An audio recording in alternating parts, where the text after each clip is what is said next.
What's up? What's up? What's up? Your boy Domuto. We back with another video today, watching Dragon Ball Chaos crossover Z Season 1 Saiyan Saga Part 1. Yes, sir. By Damon. What if we are starting Dragon Ball Z era? And then I think the next one is going to be another movie. And then we're going to get right back into the Dragon Ball Z thing. And yeah, let's get into it, man. I'm ready to get into it. Shout out to Damon What If again. Like, comment, subscribe, and let's go.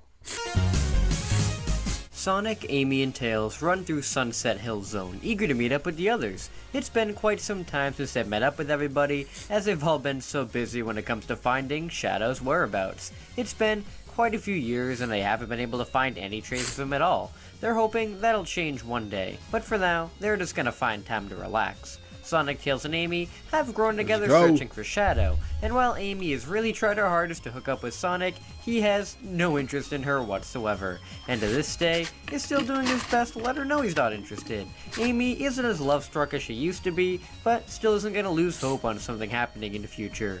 What reignited Amy's sweet passion for Sonic is actually waiting for them with the others. Once the group eventually meet up at Kame House, they get to see Goku and the others. More specifically for Amy, she's here to see Goku's child, Gohan. Aww. Gohan jumps out of his father's arms and into Amy's, really happy to see her again. Sonic and Tails rustle Gohan's hair, happy to see him again as well.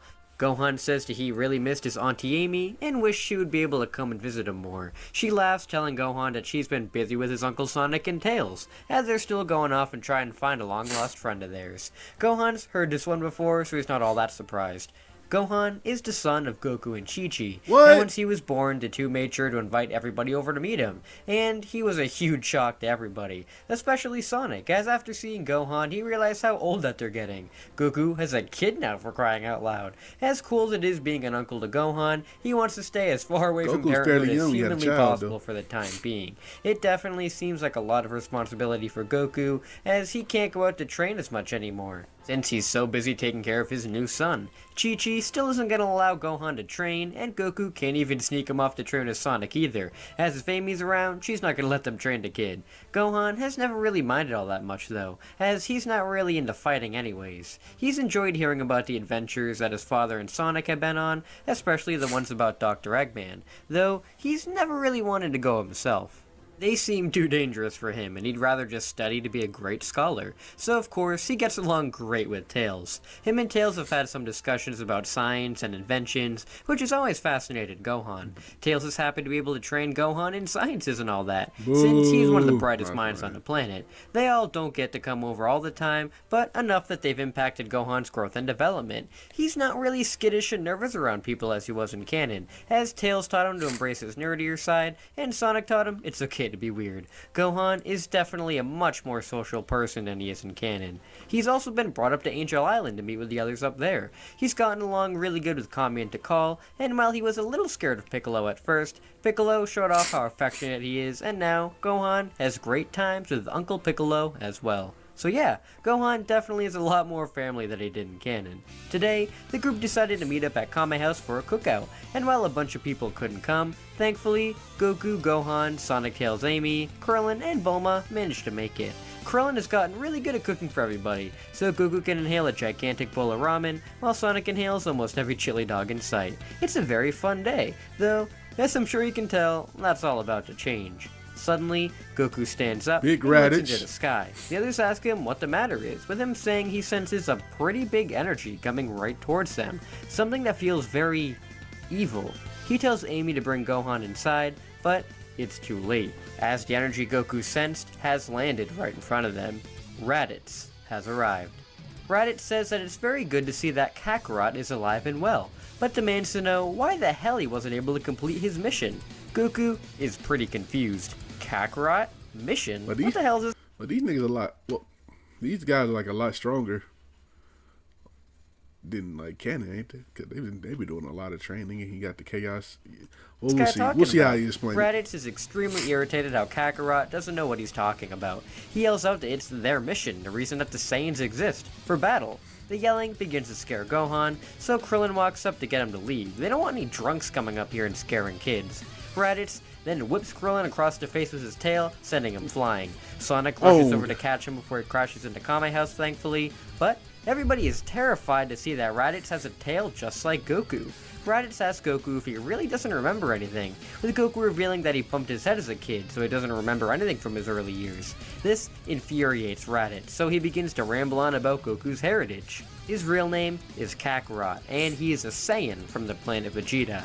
He was sent away to destroy this planet, and add another planet to their empire. Unfortunately, the Saiyan homeworld is destroyed by the Black Comet of the Black Arms, so he is one of the only Saiyans left alive. He's here now since him and the other two surviving Saiyans will need help in their war against the Black Arms, so it's a good thing he remembered his brother.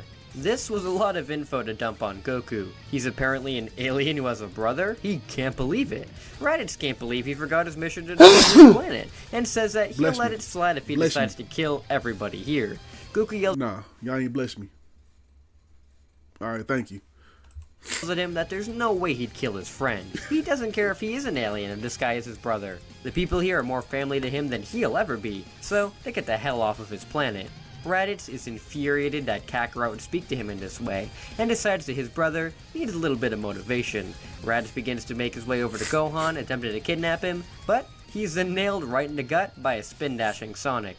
Raditz fumbles back in pain, as he is then kicked in the side of the head by Goku, falling right into the ocean. They're a lot stronger. He flies back out in rage, with Goku saying he's not going to be laying a hand on his son, and if he wants to take him, he's got to go through them. Raditz isn't going to be bullied by his little brother, so he fires a beam right at the island. Goku is able to catch it, and then throw it right into the air. Roshi yells at them to take it off the island since he doesn't want his house being destroyed. So, Sonic dashes into Raditz once again, saying he's gonna be dealing with him now. Thankfully, with Sonic's taunts, he's able to annoy Raditz enough so he can follow him off the island. Goku and Sonic bully Raditz all the way over to a nearby island, where they continue to dunk on him some more. Raditz can't believe that he is getting outclassed by his younger brother and some furry. What kind of training do they get on this planet? He tries to read their power levels and finds out that they are well into the 3000s, which is quite a few thousands above his level. Yeah. He can kind of understand how his brother could get that strong, but this blue furry looking thing? How the hell could it have gotten more powerful than he is? Raditz is able to back off from his beatdown and stare the two down. Goku asks if he's had enough yet, and if he's ready to get off of the planet. Raditz says he hasn't even shown off what he can do yet, and they're going to pay for humiliating him. Raditz reaches into his pocket to pull out a Saiyan vial. He crushes it in his hand and explodes in energy. What the fuck is that? Raditz bursts out at super speed, nailing Sonic right in the gut and sending him flying What the away. hell? Raditz then launches towards Goku, rushing all around him and delivering strikes at amazing speeds that he is unable to block. Goku is sent right into the ground as Raditz reverts back to normal. Goku sits up groggy, asking, "What was that?" Raditz laughs, saying, "They're not so cocky anymore, are they?" That was called a Wisp form. Through the Saiyans' invasions on other planets, they conquered the planet Wisp and extracted the inhabitants' Hyper-Gohan energy to use as their own, and get a ridiculous increase in power. Goku is disgusted that they basically took over an entire race and used their powers as their own. He's not going to let them get away with that. He goes to attack Raditz once again, though Raditz activates the Spike Wisp power to block Goku's punch. Spikes shoot out of Raditz's body, impaling Goku's hand. Raditz kicks his brother away as Sonic rushes back in to attack, though he's not used to dealing with somebody with spikes like him, and Raditz's hurt a lot more. Raditz shoots a double Sunday spike ball at Sonic, which he's thankfully able to dodge. He is still faster than Raditz and can dodge his attacks, though once Raditz transforms back into his laser form, he is able to easily catch back up with Sonic, disorient him, and go back into his spike form to hit him extremely hard. These Wisp forms give Raditz an insane amount of power, one that both of them haven't dealt with before. Tails, Amy, and Krillin have arrived on the scene to try and help, and are horrified to see what kind of power that Raditz has. Raditz notices them coming, and throws multiple spike balls to get them to back off. The three dodge until he catches back up with his laser form to knock them each into each other as well. With his spike form, Tails and Krillin can barely touch him without hurting themselves, and the only hope they kinda have is Amy's hammer, though she's too weak to do any damage with it. Unfortunately, they weren't able to be much of a help, and are knocked unconscious pretty fast.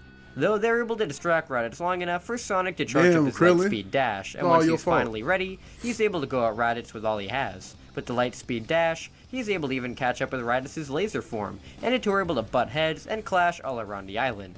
Even with this insane speed boost from Sonic, it isn't enough to match the power multiplier that Raditz has from the Wisps.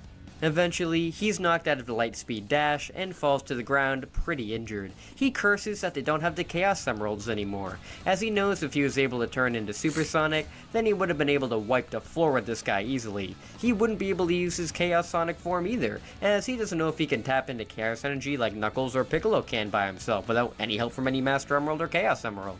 Goku is still in this fight though, and tries his hardest to get Raditz away from his friends. He isn't a match for Raditz's spike form at all, and fares terribly against it just like everybody else. Eventually, Raditz stands before Goku, telling him he's a failure towards the entire Saiyan race. He doesn't care if he's his brother. He's going to end his life and his friends' lives right here and now. Raditz begins to push a spike ball right into Goku's chest, with him yelling out in pain. Raditz laughs as Goku finally has enough. He explodes in energy, pushing Raditz right off of him. Raditz flies back, wondering what the hell is this. He transforms into his laser form to rush right back in, though he is punched away and back to normal. He sits up confused. What the hell is happening? Goku is flowing in power. He is getting angrier by the second, with his hair rising up and beginning to flow. He tells Raditz that he's not going to hurt his friends or his son, and that he's going to make him pay for the damage he's caused here today. Goku lets out a giant roar as he transforms. Raditz looks on in fear as he realizes what this is. This kind of energy. It's like Kakarot is transforming into a Great Ape, but without actually transforming? What is this? Goku opens his eyes, revealing their new yellow color. Goku has allowed himself to unleash the power of the Great Ape without a full moon, and without becoming a Great Ape itself. He has allowed himself to achieve the Akari transformation. Akari Goku rushes Raditz as he transforms back into his spike form. Goku and Raditz clash, with Goku powering through the spikes all around his brother, breaking them with his fists alone. Raditz yells out in pain as he fires multiple spike balls at his brother to get him to back off. Goku unleashes a mouth beam to destroy all of them coming at him. Raditz realizes that with the power of the Akari form, he is screwed, so transforms into laser form to get away. Though, Sonic manages to successfully speed up in front of him and spin dashes him back towards Goku. Goku then pours all of his energy into a Kamehameha, firing it straight at Raditz. Raditz tries to fire his double Spike Day surprise at it to stop the beam in its tracks, but an Akari Kamehameha is way too powerful for his attack to handle, so it blasts right through it and goes right through Raditz's chest. Raditz falls out of his wisp form and collapses to the ground. Goku lands in front of his brother, telling him he didn't want it to come to this, but he's left him no choice. He's not going to let anybody else kill his friends. Raditz coughs up blood, saying that it's not the end yet. His scouter has been transmitting the entire time, and he believes that in 1 year's time, his partners, Vegeta and Nappa, will come to this planet to get revenge, and they are light years more powerful than he is. Goku flinches after hearing this, as Saiyans even stronger than him? If they can be that powerful and have wisp powers like him, that could be a lot of trouble. Raditz laughs, saying that they're done for, as he coughs up blood once again, and dies. Goku reverts back into his normal form, and helps the others back on their feet. Sonic overheard Raditz about the other Saiyans coming, and to explain what he said to the others. They only managed to win because of Goku's new Akari form.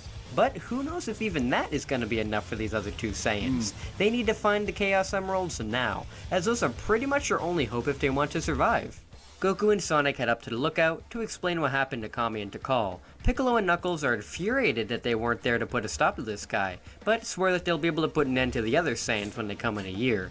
Kami says that with their Chaos forms, they may be able to, but they don't know much about the Wisp energy that Raditz used, or if there are other abilities the Wisps can give besides Laser and Spike. If these other two Saiyans have even greater forms than that, then they're all going to be in trouble. They need more ways of getting stronger. The Master Emerald could help, but that needs to stay on Angel Island, and is too risky to rely on if the Saiyans can take it for themselves. He thinks there is another way though. Up in the other world, there is a god who may be able to train them in another power. King Kai. One that could be enough to defeat the Saiyans. Goku and Sonic should go, as they don't have any Chaos Energy to use as their own, so they'd benefit the most from this. As for the others, he'll train them up here for the year, in hopes of getting them even stronger. The group thinks that's a good idea, and while Goku and Sonic are nervous about going to the afterlife of all places, training to get new powers sounds great. Goku also asks if his son can come up here to train too, since he can tell he has a lot of potential, and with somebody like Piccolo or Tikal helping him out, he should be able to unleash it. Plus, if Chi-Chi's up here or Amy, then he would be fine. Kami and Tikal say that they definitely allow that. They can see the potential in Gohan as well, and they're gonna need as many fighters as they can get. The group are able to gather up all the fighters they can to come up to Kami's lookout, and they all say goodbye to Goku and Sonic as Kami teleports them into the other world. The two are able to get the confirmation from King Yama to go and train. So, with that, Goku and Sonic burst off at supersonic speeds down Snake Way to go and train with King Kai. Yes, sir. And with that, we end this episode off right here. I know this one was a lot shorter than the past few videos, but I didn't want to... Alright, that was okay. I like a little setup episode to set up everything up for the next one, and I fucks with it. So shout out to Damon with it one more time. Make sure y'all like, comment, subscribe. Check out the last video we watched from Damon with it right here, and check out something you might enjoy right here. You know what I'm saying? Don't be a stranger. Subscribe, bro. Like, come on, son. Subscribe. Subscribe.